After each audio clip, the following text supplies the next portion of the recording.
അധ്യായം 21. നിന്റെ ദൈവമായ കർത്താവ് നിനക്കവകാശമായി തരുന്ന ദേശത്ത് വധിക്കപ്പെട്ട ഒരുവന്റെ ശരീരം തുറസായ സ്ഥലത്ത് കാണപ്പെടുകയും ഘാതകനാരെന്നറിയാതിരിക്കുകയും ചെയ്താൽ നിന്റെ ശ്രേഷ്ഠന്മാരും ന്യായാധിപന്മാരും വന്ന് മൃതശരീരം കിടക്കുന്ന സ്ഥലത്തുനിന്ന് ചുറ്റുമുള്ള ഓരോ പട്ടണത്തിലേക്കുമുള്ള ദൂരം അളക്കണം. മൃതദേഹം കിടക്കുന്ന സ്ഥലത്തോട് ഏറ്റവും അടുത്ത പട്ടണത്തിൽ നിന്ന് ഒരിക്കലും പണിയെടുപ്പിക്കുകയോ നുകം വയ്ക്കുകയോ ചെയ്തിട്ടില്ലാത്ത ഒരു പശുക്കുട്ടിയെ പിടിച്ചുകൊണ്ടുവരണം. നീരൊഴുക്കുള്ള ഒരു അരുവിയുടെ തീരത്ത് ഒരിക്കലും ഒഴുകുകയോ വിതയ്ക്കുകയോ ചെയ്തിട്ടില്ലാത്ത ഒരു സ്ഥലത്ത് ആ പശുക്കുട്ടിയെ കൊണ്ടുവന്ന് അതിൻ്റെ കഴുത്തൊടിക്കണം.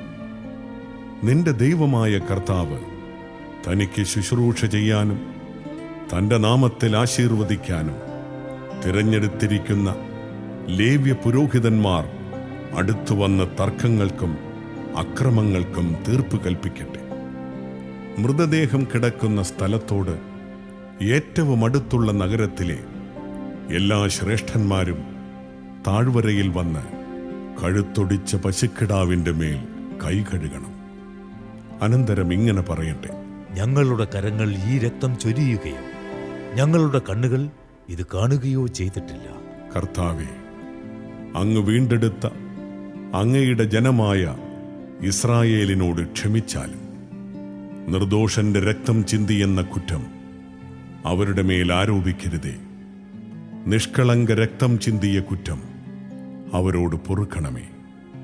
കർത്താവിനിഷ്ടമായത് ചെയ്തു കഴിയുമ്പോൾ നിർദോഷന്റെ രക്തം ചിന്തിയ കുറ്റത്തിൽ നിന്ന് നീ വിമുക്തനാകും. ശത്രുക്കൾക്കെതിരായി യുദ്ധത്തിന് പോകുമ്പോൾ നിന്റെ ദൈവമായ കർത്താവ് അവരെ നിന്റെ കൈകളിൽ ഏൽപ്പിക്കുകയും നീ അവരെ അടിമകളാക്കുകയും ചെയ്യും. അപ്പോൾ അവരുടെ ഇടയിൽ സുന്ദരിയായ ഒരു സ്ത്രീയെ കാണുകയും അവളിൽ നിനക്ക് താൽപ്പര്യം ജനിക്കുകയും അവളെ ഭാര്യയായി സ്വീകരിക്കാൻ ആഗ്രഹിക്കുകയും ചെയ്താൽ അവളെ നിന്റെ വീട്ടിലേക്ക് കൊണ്ടുവരണം. അവൾ തലമുണ്ഡനം ചെയ്യുകയും നഖം വെട്ടുകയും ചെയ്തതിന് ശേഷം അടിമത്തത്തിന്റെ വസ്ത്രം മാറ്റി 1 മാസത്തേക്ക് നിന്റെ വീട്ടിലിരുന്ന് സ്വന്തം മാതാപിതാക്കളെ ഓർത്ത് വിലപിക്കട്ടെ. അതിനുശേഷം നിനക്കവളെ പ്രാപിക്കാം. നിങ്ങൾ ഭാര്യാഭർത്താക്കന്മാരായിരിക്കും. പിന്നീട് നിനക്കവളിൽ പ്രീതിയില്ലെങ്കിൽ അവളെ സ്വതന്ത്രയായി വിട്ടയക്കുക.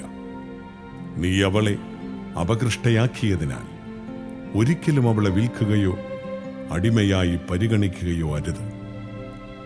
ഒരാൾക്ക് 2 ഭാര്യമാരുണ്ടായിരിക്കുകയും അവൻ ഒരുവളെ സ്നേഹിക്കുകയും മറ്റവളെ ദ്വേഷിക്കുകയും ഇരുവരിലും അവന് സന്താനങ്ങൾ ഉണ്ടാവുകയും ആദ്യജാതൻ ദ്വേഷിക്കുന്നവളിൽ നിന്നുള്ളവനായിരിക്കുകയും ചെയ്താൽ അവൻ തൻ്റെ വസ്തുവകകൾ പുത്രന്മാർക്ക് ഭാഗിച്ചു കൊടുക്കുമ്പോൾ താൻ വെറുക്കുന്നവളുടെ മകനും ആദ്യജാതനുമായവനെ മാറ്റി നിർത്തിയിട്ട് പകരം താൻ സ്നേഹിക്കുന്നവളുടെ മകനെ ആദ്യജാതനായി കണക്കാക്കരുത്. അവൻ തൻ്റെ സകല സമ്പത്തുകളുടെയും 2 ഓഹരി വെറുക്കുന്നവളുടെ മകന് കൊടുത്ത് അവനെ ആദ്യജാതനായി അംഗീകരിക്കണം. അവനാണ് തൻ്റെ പുരുഷത്വത്തിൻ്റെ ആദ്യഫലം. ആദ്യജാതന്റെ അവകാശം അവനുള്ളതാണ്.